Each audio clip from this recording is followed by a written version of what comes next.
Hi, I'm Jeff Hayzlett, the Chief Marketing Officer for Eastman Kodak. I'm here in Paris, so welcome, and it's good to be here, and I'm having a great time, and I think it's time to smile.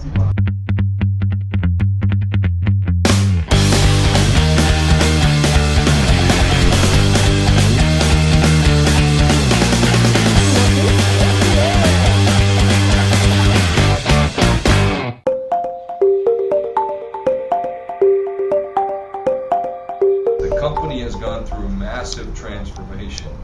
It moved from what is a traditional model to a digital model in less than 6 years. Our company is now more business to business rather than business to consumer. Although we have a very strong consumer brand and will continue to have a very strong consumer product orientation. We have 19 products today that drive almost all of our revenue. And all of those products are number 1, number 2, or number 3.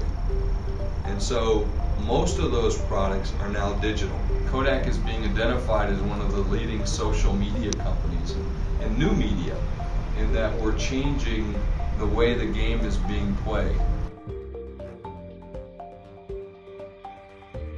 About 2 or 3 weeks ago, and we announced the ZIA in the Boston Globe, a very prestigious newspaper in the United States, wrote that this was one of the best products that they've ever seen.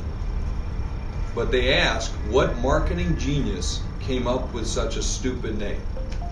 Okay? And I said we did, and I agreed, and because I was very upset with my marketing team, that I took the newspaper and I said, you see, this is an example of what I said, we need a name. And since you guys couldn't come up with one, I'm going to Twitter about it. And so I did. And in a matter of 4 days, we had thousands and thousands and thousands and thousands and thousands and thousands and thousands and thousands of names that were submitted. So there were names like the Kodak, there were names like Candy, there were names like Pocket Rocket, which I thought was interesting. And then there were some really, truly bad names. So there were some very good ones, and we have a tough time deciding. And I will not tell you what it is. We offered as a prize for the winning person a chance to be in our packaging. Social media is driving, more and more communication with people across different geographies than ever before. And we found out that the economy is forcing people to, go back and seek new relationships because they don't have money to go do other things. And it's driving 2 major trends for us. One is called the techno executive. How do we connect face to face in a always on society, but yet not be face to face? The second trend that we have uncovered is that there's a thing called the digital family. And this is the family that's all connected. They're texting one another. They're no longer leaving notes on the refrigerator. And that young children, much younger than 14, but 10, who have their own cell phones. And so families are starting to get the chief memory officer, and that we're taking more photographs than ever in the history of the world. Okay? So, because with digital, they don't cost you anything.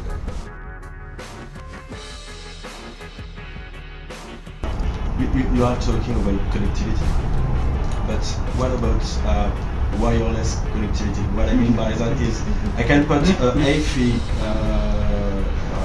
SD card inside my Kodak and let my pictures and maybe video upload as soon as I get open Wi-Fi. When am I going to have like not the ZE whatever, the new name, and something that connects with Wi-Fi or something else. Because you were the first to implement Bluetooth yes. in the digital cameras. Yeah, well, and in our kiosk and a lot of other things. And the issue is, if I take, so for instance, the other day I took my ZIA and I went for the salespeople. I put my camera out there, put the microphone on me, held the camera, and then I taped a video of about 45 seconds. It was 163 megabytes. Okay. 163 megabytes sending over a wireless, primarily cellular connection would take a very long time, all right? And so that's the issue that's holding us. So we're only restricted by the pipeline that we can have, all right? And with that pipeline, typically the problem is the carriers, okay? And so that's going to open up more and more over the years. So not this time, but next time, or the next time. But do we have that? Absolutely. Okay? Are we thinking about that? Absolutely. And we want that sharing and that ease of use. All right? You were eventually, you will go to a picnic on the Saturday. As you walk into your home, immediately your camera will start downloading. Okay? And it will go to the cloud or wherever you want to store those, or to your desktop computer that's under your desk. And then all of a sudden your television is going to turn on. And immediately what's going to happen, now some of this we do today, right? So it's not too far away. You're going to see your pictures start to move through. And then you're going to take a Wii-like device and you point it at that television and you say, stop that one, that's beautiful. And then you'll go, that should go in the bedroom. And you take that and you flip it into a wireless frame onto the bedroom. And the next one comes up and you throw that upstairs to the kids' room, and the next one's a video that you cut of your two children saying happy good day to your granny, to your grandmother. I take that video and I drop it in a little icon in the corner, and 30 seconds later it pops up next to her bed and the video starts to play. Now that's what you'll start to have, and we're not very far away from it. And so that's the connectivity we want to give. That's the ease of use we want to give. George Eastman said when he first started the company, push one button and we do the rest.